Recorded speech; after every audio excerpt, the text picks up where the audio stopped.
Chapter 8. Potions Master. Ooh-ha. Yes, me. There. Look where. Next to the tall kid with the red hair, wearing the glasses. Did you see his face? Did you see his scar? Whispers followed Harry from the moment he left his dormitory the next day. People lining up outside classrooms stood on tiptoe to get a look at him, or doubled back to pass him in the corridors again, staring. Harry wished they wouldn't, because he was trying to concentrate on finding his way to classes. There were 142 staircases at Hogwarts, wide, sweeping ones, narrow, rickety ones, some that led somewhere different on a Friday, some with a vanishing step halfway up that you had to remember to jump. Then there were doors that wouldn't open unless you asked politely, or tickled them in exactly the right place, and doors that weren't really doors at all, but solid walls just pretending. It was also very hard to remember where anything was, because it all seemed to move around a lot. The people in the portraits kept going to visit each other, and Harry was sure the coats of armor could walk. The ghosts didn't help either. It was always a nasty shock when one of them glided suddenly through a door you were trying to open. Nearly headless Nick was always happy to point new Gryffindors in the right direction, but Peeves the poltergeist was worth 2 locked doors and a trick staircase if you met him when you were late for class. He would drop waste paper baskets on your head, pull rugs from under your feet, pelt you with bits of chalk, or sneak up behind you, invisible, grab your nose, and screech, "Got your conch." Peeves is a pestilential nuisance, a floating heap of idiocy wrapped in chaos. The castle tolerates him for reasons I can only attribute to centuries of misplaced leniency. He hurls inkpots, sings appallingly vulgar songs, and delights in disrupting my classes at the worst possible moment.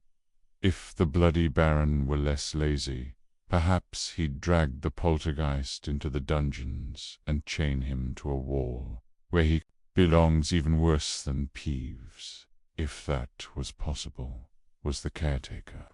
Argus Filch. Harry and Ron managed to get on the wrong side of him on their very first morning. Filch found them trying to force their way through a door that unluckily turned out to be the entrance to the out-of-bounds corridor on the 3rd floor. He wouldn't believe they were lost, was sure they were trying to break into it on purpose, and was threatening to lock them in the dungeons when they were rescued by Professor Quirrell, who was passing. Filch is a squib, bitter to the bone, and clings to discipline like a drowning man to driftwood. I do not fault him for his lack of magic. That is not his failing, but for his obsessive need to scrub every inch of this castle as if it might someday shine to his satisfaction.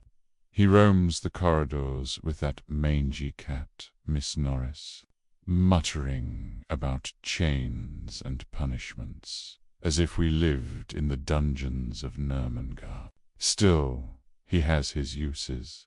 He hears things, sees things, and unlike the portraits and ghosts, he does not gossip idly, at least. Not to anyone but me. Filch owned a cat called Mrs. Norris, a scrawny, dust-colored creature with bulging, lamp-like eyes, just like Filch's. She patrolled the corridors alone. Break a rule in front of her, put just one toe out of line, and she'd whisk off for Filch, who'd appear wheezing 2 seconds later. Filch knew the secret passageways of the school better. den anyone except perhaps the Weasley twins, and could pop up as suddenly as any of the ghosts. The students all hated him, and it was the dearest ambition of many to give Mrs. Norris a good kick. And then, once you had managed to find them, there were the classes themselves. There was a lot more to magic, as Harry quickly found out, than waving your wand and saying a few funny words. They had to study the night skies through their telescopes every Wednesday at midnight, and learn the names of different stars and the movements of the planets. 3 times a week they went out to the greenhouses behind the castle to study herbology with a dumpy little witch called Professor Sprout, where they learned how to take care of all the strange plants and fungi, and found out what they were used for. Easily the most boring class was history of magic, which was the only one taught by a ghost. Professor Binns had been very old indeed when he had fallen asleep in front of the staff-room fire and got up next morning to teach, leaving his body behind him. Binns droned on and on while they scribbled down names and dates, and got emetic, evil and Eric, the oddball, mixed up. Professor Flitwick, the charms teacher, was a tiny little wizard who had to stand on a pile of books to see over his desk. At the start of their first class he took the roll call, and when he reached Harry's name he gave an excited squeak and toppled out of sight. Professor McGonagall was again different. Harry had been quite right to think she wasn't a teacher too. Cross, strict and clever, she gave them a talking to the moment they sat down in her first class. Transfiguration is some of the most complex and dangerous magic you will learn at Hogwarts, she said. Anyone messing around in my class will leave. By not come back. You have been warned. Then she changed her desk into a pig and back again. They were all very impressed and couldn't wait to get started, but soon realized they weren't going to be changing the furniture into animals for a long time. After taking a lot of complicated notes, they were each given a match and started trying to turn it into a needle. By the end of the lesson, only Hermione Granger had made any difference to her match. Professor McGonagall showed the class how it had gone all silver and pointy, and gave Hermione a rare smile. The class everyone had really been looking forward to was Defense Against the Dark Arts, but Quirrell's lessons turned out to be a bit of a joke. His classroom smelled strongly of garlic, which everyone said was to ward off a vampire he'd met in Romania and was afraid would be coming back to get him one of these days. Pea's turban, he told them, had been given to him by an African prince as a thank you for getting rid of a troublesome zombie, but they weren't sure they believed this story. For one thing, when Seamus Finnegan asked eagerly to hear how Quirrell had fought off the zombie, Quirrell went pink and started talking about the weather.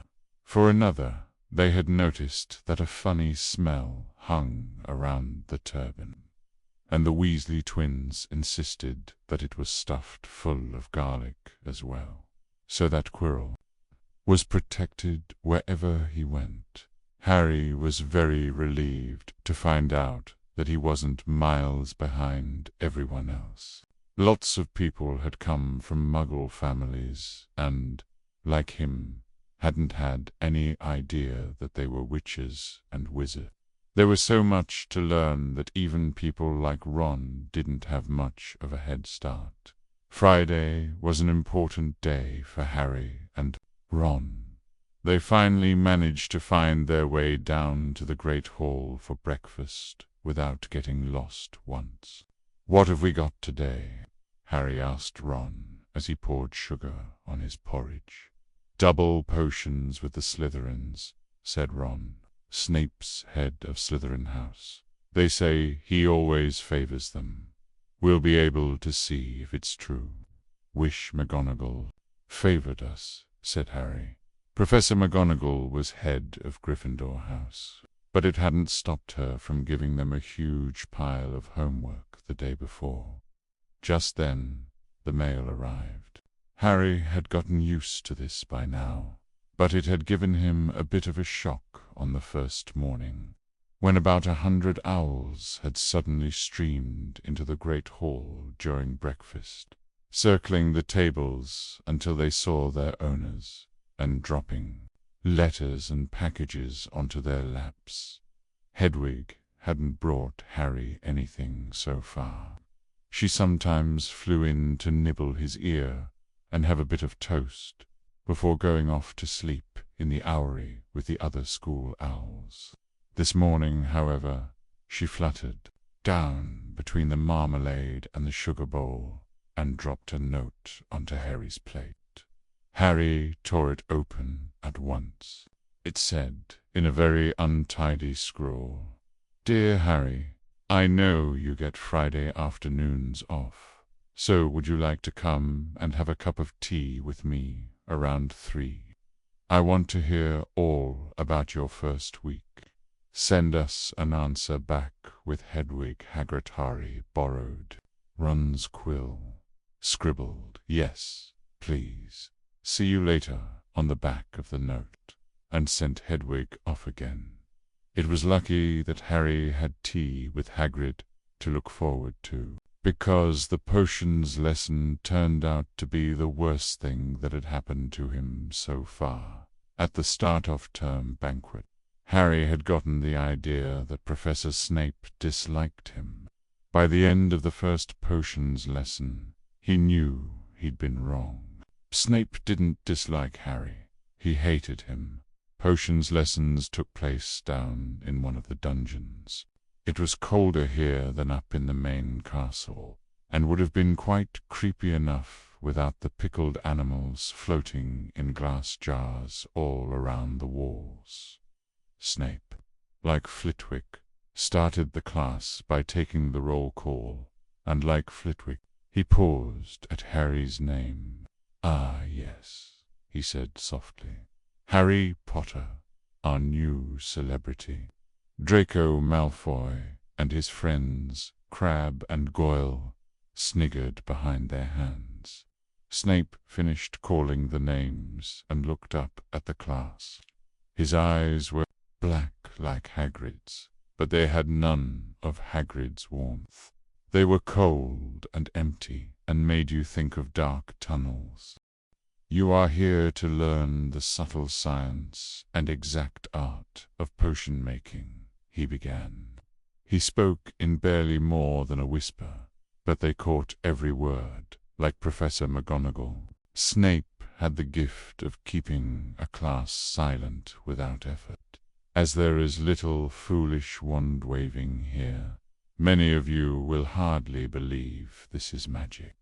I don't expect you will really understand the beauty of the softly simmering cauldron with its shimmering fumes, the delicate power of liquids that creep through human veins, bewitching the mind, ensnaring the senses.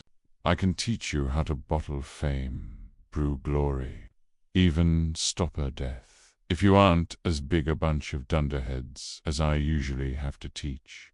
More silence followed this little speech. Harry and Ron exchanged looks with raised eyebrows. Hermione Granger was on the edge of her seat and looked desperate to start proving that she wasn't a dunderhead. "Potter," said Snape suddenly. "What would I get if I added powdered root of asphodel to an infusion of wormwood?" "Powdered root of what to an infusion of what?" Harry glanced at Ron, who looked as stumped as he was. Hermione's hand had shot into the air. "I don't know, sir," said Harry. Snape's lips curled into a sneer. "Tut tut, fame clearly isn't everything.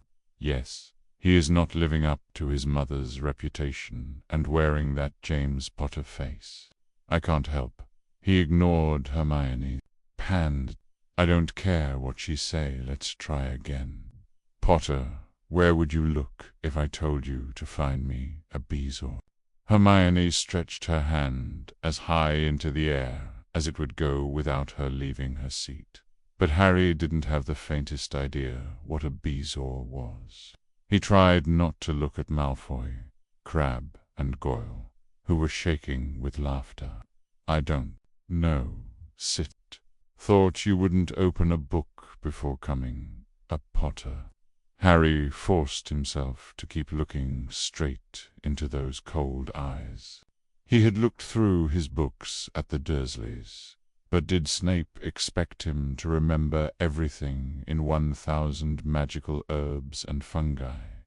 Yes, I was clearly bullying him. What? Deal with it. Snape was still ignoring Hermione's quivering hand. "What is the difference, Potter, between monkshood and wolfsbane?"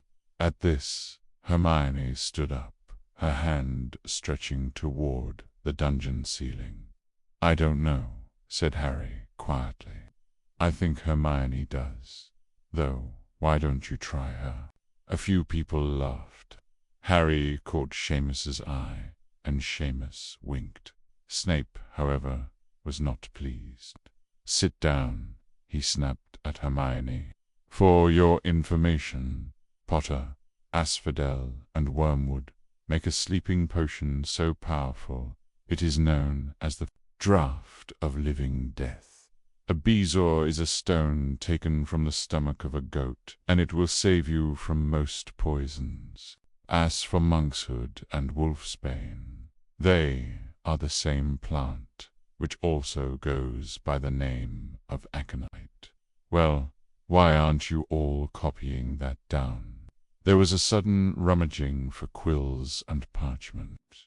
"Over the noise," Snape said, "and a point will be taken from Gryffindor house for your cheek, Potter. Yes, I am biased to my house. Just deal with it." Things didn't improve for the Gryffindors as the potions lesson continued. Snape put them all into pairs and set them to mixing up a simple potion to cure boils. P swept around in his long black cloak, watching them weigh dried nettles and crush snake fangs, criticizing almost everyone except Malfoy, whom he seemed to like. He was just telling everyone to look at the perfect way Malfoy had stewed his horned slugs when clouds of acid-green smoke and a loud hissing filled the dungeon. Neville had somehow managed to melt Seamus's cauldron into a twisted blob, and their potion was seeping across the stone floor, burning holes in people's shoes. Within seconds, the whole class was standing on their stools, while Neville, who had been drenched in the potion when the cauldron collapsed, moaned in pain as angry red boils sprang up all over his arms and legs. "Idiot boy," snarled Snape, clearing the spilled potion away with one wave of his wand. "I suppose you added the porcupine quills before taking the cauldron off the fire." Neville whimpered as boils started to pop up all over his nose. "Take him up to the hospital wing." Snape spat at Seamus. Then he rounded on Harry and Ron, who had been working next to Neville. "You, Potter, why didn't you tell him not to add the quills? Thought he'd make you look good if he got it wrong.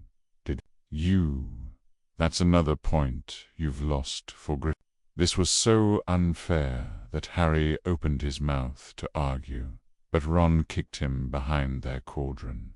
"I've heard Snape can turn very nasty." As they climbed the steps out of the dungeon an hour later, Harry's mind was racing and his spirits were low. He'd lost 2 points for Gryffindor in his very first week. Why did Snape hate him so much? "Cheer up," said Ron. "Snape's always taking points off Fred and George. Can I come and meet Hagrid with you?" "Yes." "I don't like Gryffindor." "Deal with it." At 5-3 they left the castle and made their way across the grounds. Hagrid lived in a small wooden house on the edge of the forbidden forest. A crossbow and a pair of galoshes were outside the front door. When Harry knocked, they heard a frantic scrabbling from inside and several booming barks. Then Hagrid's voice rang out, saying, "Back, Fang, back." Hagrid's big, hairy face appeared in the crack as he pulled the door open. "Hang on," he said. "Back, Fang." Let them in, struggling to keep a hold on the collar of an enormous black boarhound. There was only one room inside.